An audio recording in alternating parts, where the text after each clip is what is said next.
Okay, go ahead. Okay. So thank you guys for being here today. Happy Friday, Team Ken. I want to start out by saying thank you to each and every one of you guys. I think it's really cool that we have a new team. I love that we're all really, really diverse. I get to learn from you guys every day, and that's not something that I've experienced at this point at AppleOne. It was just me and Julie, so having Trisha in the office and having you, Chris, in the office has been really helpful to me, and I feel like I'm actually getting better at my job because of you guys. So as you know, I am participating in a game program this quarter, and with that I get the opportunity to talk to you guys about a topic that I'm really passionate about. So what I'd like to do first is ask you guys, have you ever experienced a really bad interview or had a really, really poor interview? Yes. It's awkward, yeah. It was awkward. And why was it awkward? What did it look like? They just ask like really like instead of open-ended questions, and it's more like one. Like I can only give one answer. So you felt like your answers weren't where they needed to be, and you weren't. Did you feel nervous, No, or was it just that the answers that you had weren't prepared? I'm just trying to draw kind of a picture here. yeah, definitely not prepared. Okay. And what about you, Chris? What was it about your interview experience that wasn't what you had hoped for? Oh, where I was interviewing, or where someone was? Were somebody was interviewing you? So Oh. you've had a bad interview experience, and you walked out and you were like, "What is that? Why?" I thought it was a one-on-one interview, and it was like a whole panel of people. So So I did not feel prepared at all for that. Okay. It was like a barrage of questions, and yeah, it was a little overwhelming. definitely. So I feel like we all can share the same thoughts, and when you have a bad interview, you don't walk away feeling good. You walk away most of the time feeling like you could have answered a question better. You could have been more prepared with what the situation looked like. For example, Chris's situation walking into a group setting. And sometimes you're just nervous and you can't really help that. So the reason that I'm presenting on this today is because before I came to AppleOne, I had like 10 to 15 interviews, and I thought I was a pro at interviewing. I walked in and I'm like, I'm good. I know how to present myself. I'm well communicated. I know how to speak to people at any level. That was my opinion of myself. And I really thought that I understood the process, but I actually really was totally lost in the process. I was working with recruiters in Seattle. I was being considered for recruiter positions, and I was also doing interviews on my own. And what I found out was that I thought I knew what it looked like, and I had 3 qualities that I thought made a good interviewer. But I'd never seen what it looked like to be that rock star candidate. And I always knew there was somebody better than me, but I didn't know how to get there, and I didn't know what it looked like. So I, in turn, just didn't understand what a marketable candidate is. So the next part I want to talk about is our company's motto. And you guys have been staring at it, but does anybody know what our company's motto is? To find and fulfill the need of another. Exactly, close, kind of. Almost. To find, to understand, and to fulfill the That's the needs one. of another. Good job, Chris. So in order to make a good placement, we have to do a couple of things. We have to understand our candidates, and that's not just understanding what they do in a skill set, that's understanding who they are as people and even where they're at in their lives. If you don't understand where they're at personally, it may not be a good idea to approach job opportunities because that's not going to work for them right now. So there's a couple things that I'm going to break down. I'm going to break down to you guys what it is to be a marketable candidate, and we should all know this like the back of our hands, because as recruiters, if we don't know what a marketable candidate looks like, how do we expect our candidates to know what that is? So we're going to talk about why it's important to us to know, and then we're also going to talk about what's in it for them. What's in it for our candidates to know what a marketable candidate looks like. So the first thing on here is communication. How important is it that when you walk into an interview that you can clearly convey the message that you're trying to get across to the interviewer? How many times do you walk out of an interview and feel like you did your best, but you weren't well spoken? I mean, it just doesn't happen. If you go in and you fumble over your words and you're nervous and you can't get your message across and you're really, really long-winded, you lose the attention of the interview. So it's really, the interviewer. it's really important that you have good communication skills. Presentation. The reason that we dress the way that we do when we come into work is so that we can show our candidates what it looks like to be a professional. And I don't always go over this with my candidates when I talk to them on the phone, but I need to. I need to say, iron your shirt. It doesn't have to be a brand new outfit, but you need to wear shoes, shine them, if you need to. Wear clothes that aren't bright in color. Wear neutral tones. Look like a professional. Brush your hair before you go. The little things like that are really, really important. And a lot of candidates, it's not common sense to. We can't assume that they know what it looks like to be a professional. So we have to really make sure that we're telling them that as well. Availability and flexibility, I'll go over in one. How available is your candidate? When you call somebody in to say, hey Jenny, I've got a job for you, can you come into my office? And they say, sure, I'll come into your office. You actually do get them an interview, you're able to secure them that position, but they call you and say, I'm actually taking a vacation for 3 weeks and I'm still on another contract. You didn't find out how available they were, and you've got a job and you've got your client excited, but you lack to really understand where they were kind of in their timeline for moving on, right? Next we'll go, flexibility goes hand in hand with that. You want your candidates to be flexible in the opportunities that you present to them. Our company asks us to be leaders, so when you're in the interview process, it's your job to establish leadership, and so you ask your candidates, if I present an opportunity to you, Heather, are you flexible and are you willing to trust my judgment for you and take an interview that maybe you don't think you're the best fit for, but because I'm a professional, I want to be able to put you in front of an opportunity, and I'd like it if you could be flexible. Is that going to work for you? Make sure that they are willing to do that for you, because a lot of times candidates will be happy once they realize you were right, because this is what you do all day, every day, and you get paid to do it. That's part of that. Gaps in work history. This one kind of gets me. I think a resume is very important. It's our job to make sure that we don't send out chopped up resumes. But I don't know if you guys know anything about Steve Jobs' background. His resume was horrible. He had job hopped his whole life. He had gone off on a sojourn to India for a year. He had no work experience that was relative to his skills, and he was dyslexic, so he actually spelled a lot of things wrong on his resume. So with that being said, he's Steve Jobs, and look at what he's done for the world. I don't want to disqualify people for having resumes that aren't perfect. Get them on the phone, talk to them. Maybe they've just never had anybody help them with their resumes. So that's something that I think we can kind of be a little bit more lenient on. Have a conversation. So that one's questionable, but most of the time if there's gaps in work history, just give them a call and find out why. Realistic motivation for change. This is another one that again, it's all part of understanding who you're representing. Are they actually in a place where they are motivated to take a job, get their Monday morning, make the commute every day, make a lifestyle change, and fully accept that as their new situation? If maybe they just got out of maternity leave and they're ready to go, they've been staying at home and they're going stir crazy, they're realistically motivated to make that change. Maybe they just moved to Seattle and they actually are living with friends and they're not really sure where they're going to be in the next 3 months and they're a little bit unstable. Maybe they're not realistically ready and motivated to make a huge change. So find those things out before you send your candidates out to an interview or present them with any opportunities. And skills and background. We know that it's crucial to our jobs to know what the skills and backgrounds of our candidates is. And this all comes down to who are we placing? We're placing marketable candidates. Our marketable candidates look like this, and they have the skill set and the backgrounds that we can help with, which happen to be what? What's our core positions that we staff for? Heather, do you know? I'm sure you know a couple of them. APAR, admin, Uh-huh. and clerical, data entry. Good job. So, I love those things. So exactly, we're placing candidates that we can move. Our goal is that we're placing 4 out of 10 candidates that we bring in.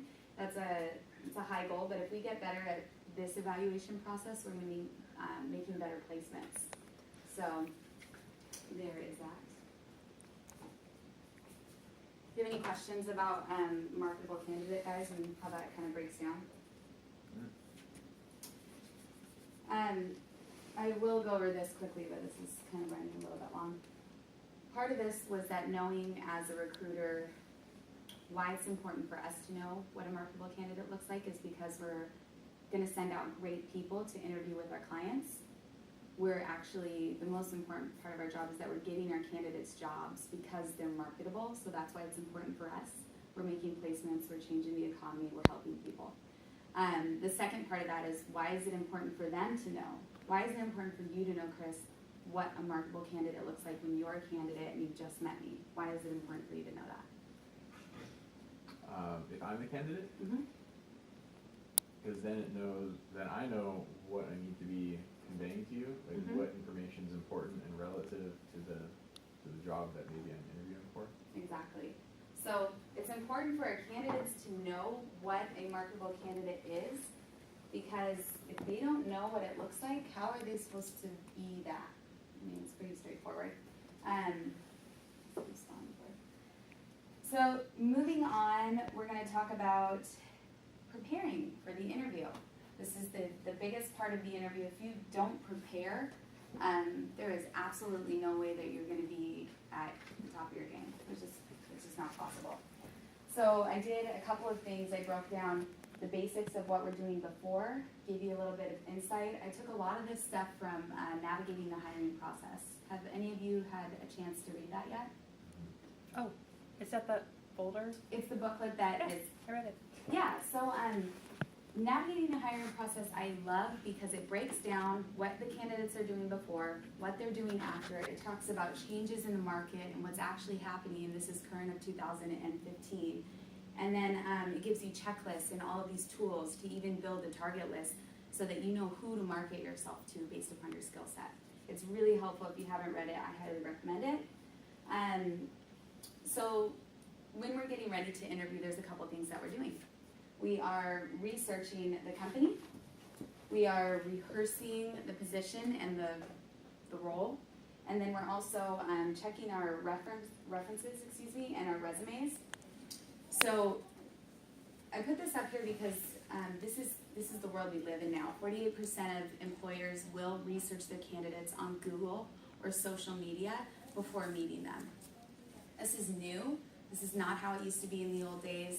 If you do not have a good professional presentation online, you will get disqualified over and over and over again. A lot of times I know that I even will look my candidates up on LinkedIn and make sure that they have a profile that says that they're professional. I think it's really important. So let's talk about researching. What do we research before we go to an interview? What are the things that we research? Oh, facts about the company Mm-hmm. who you're interviewing with, Uh-huh. and maybe their mission statement.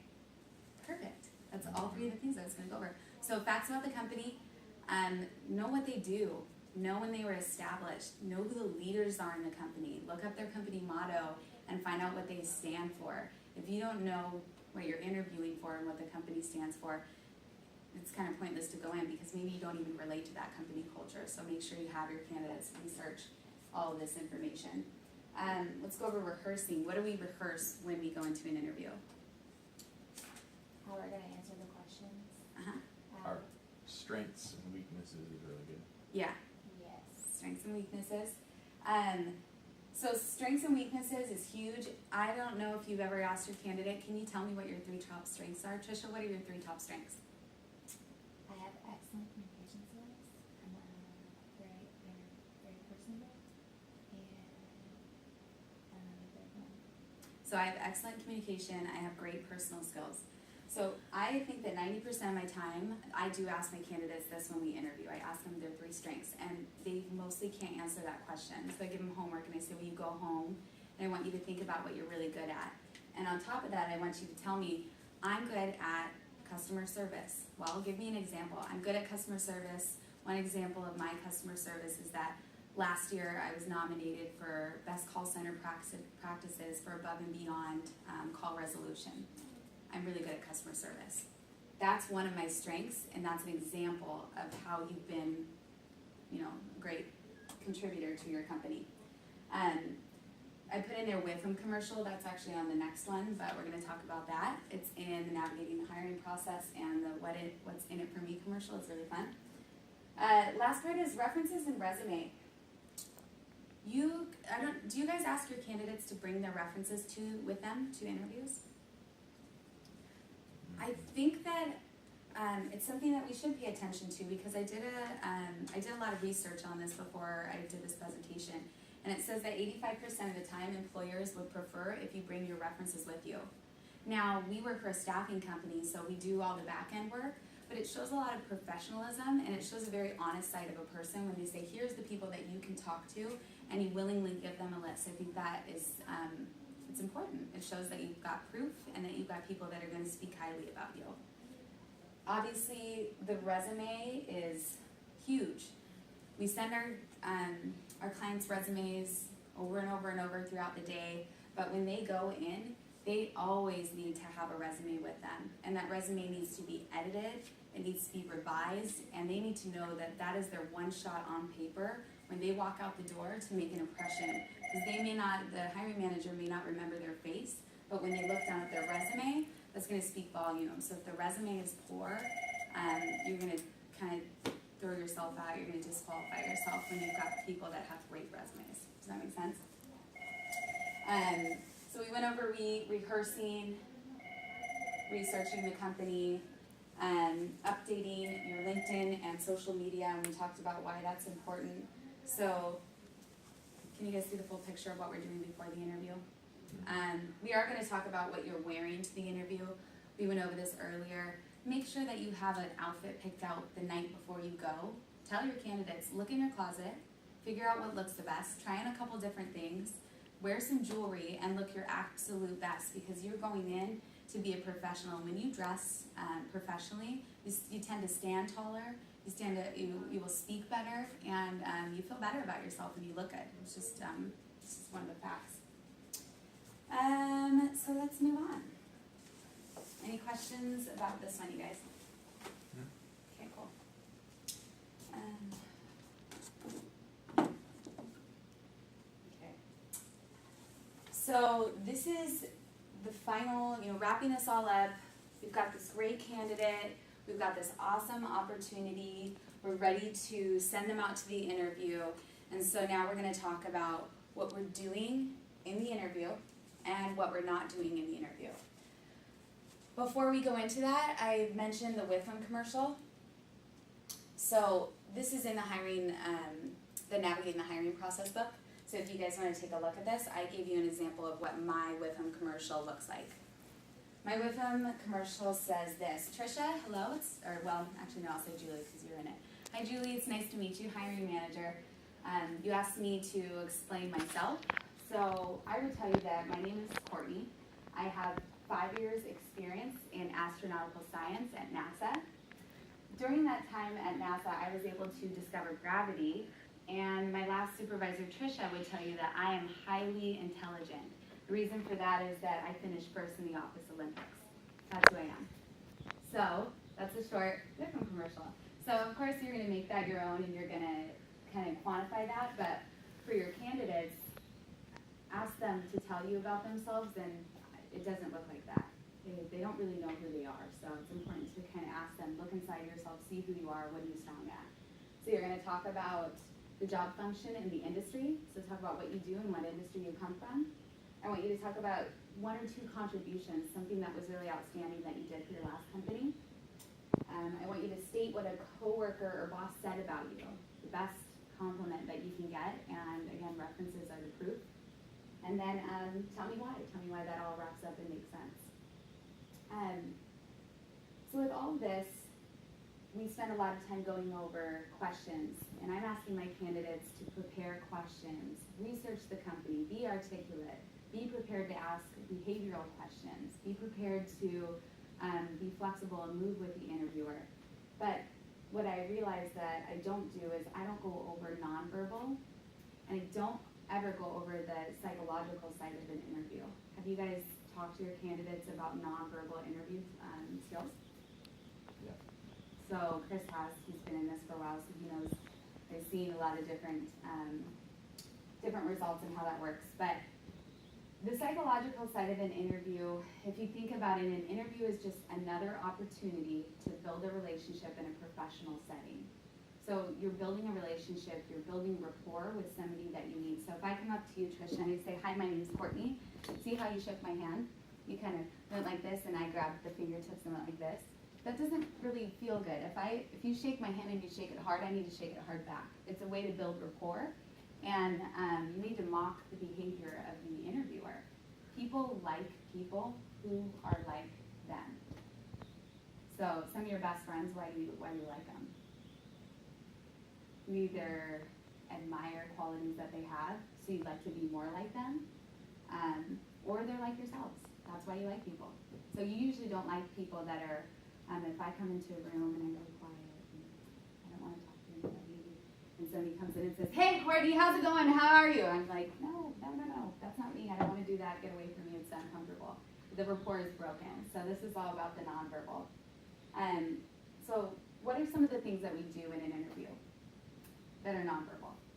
What are the good things that we should be doing? Eye contact. Perfect. So eye contact is huge. Look at the person you're talking to. It's also a common sign that you are talking to an honest person and that they can look you in the eye when they speak to you. What are some of the other things that we do? I think it's good to sit up straight in your chair, slouching. I mean, I guess I always tell my candidates to like mirror the other person. So like if they're leaning forward, you should lean forward a little bit. If they're, if they're speaking a little bit faster, speak a little bit quicker. That's exactly what I'd like to go over. So when you're sitting with an interviewer and they're kind of kicked back and lean back and in a chair, you don't want to sit down and put your head down, but you don't want to also sit up like this and make them feel really uncomfortable. It doesn't mirror them. They're going to feel uncomfortable if you're doing something that's the exact opposite of what they're doing. So yeah, behavioral. Watch their behavior. Listen to the tone of their voice. If they're talking really, really, really quick, then you better talk really, really, really quick. Because if you're talking really, really slow, they're going to lose you. They're not listening to you anymore. So do you see kind of the differences in that? Smile and be yourself. I feel like we get really nervous in interviews, or a lot of people do. Some people are great at them. But you want to be genuine, and you want to speak with conviction, and you want to smile. It's okay to be who you are and show your best skill set, but still be presentable and professional and have a smile on your face. It's a sign of humility and shows that you have a personality. So that's a really big one. Nod. When you're talking to somebody, if you go like this to somebody over and over and over, guess what they'll start doing? They'll start nodding back at you. If you say no, they'll start going, okay, no. So you'll watch people follow you. So nod with interest so that they know that you're right there with them. You understand what they're saying.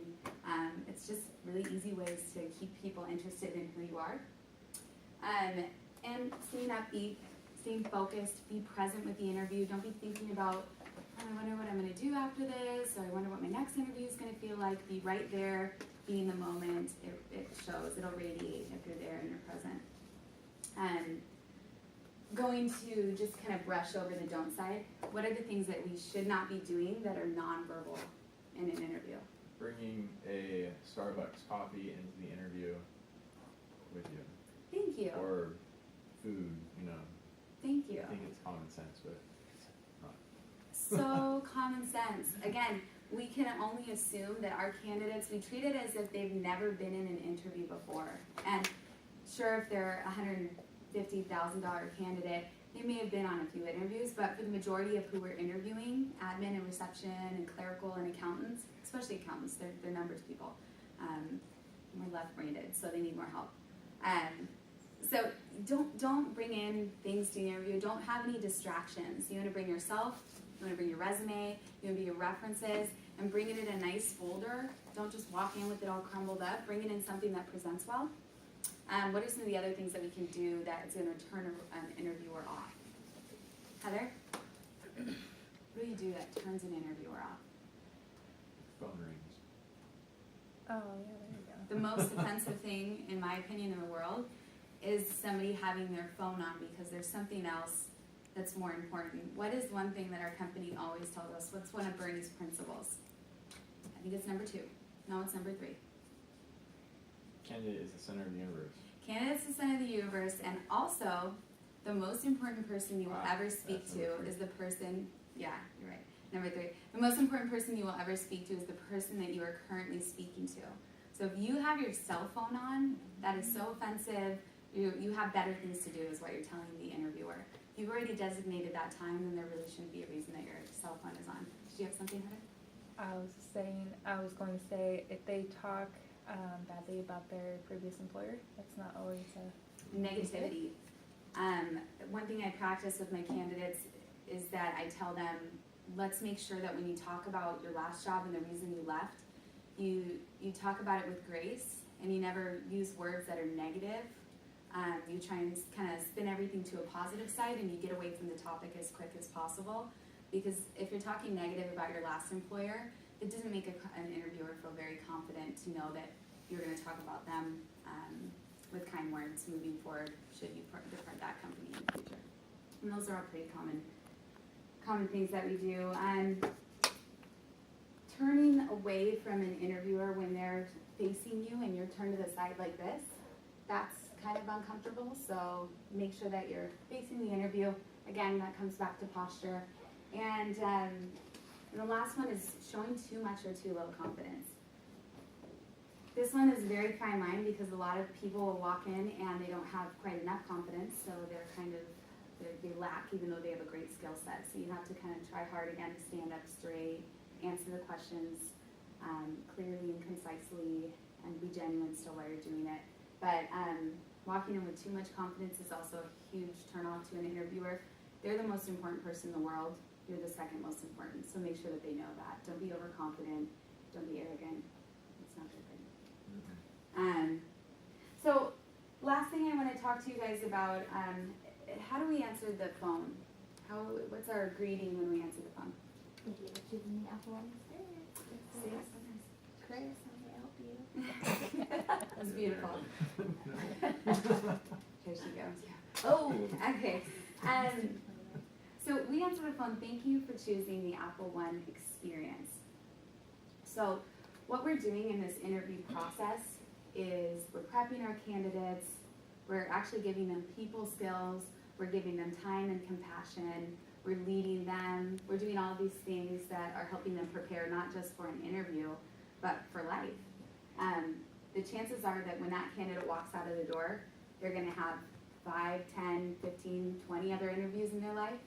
They're going to get other jobs in their life, and they're going to be away from AppleOne, and they're not going to be working with you anymore. So with all of that, you do something really special for them, and what you do is you create an experience for your candidate. And once you create an experience for something, that's something that they will not forget. An experience is something that kind of stays with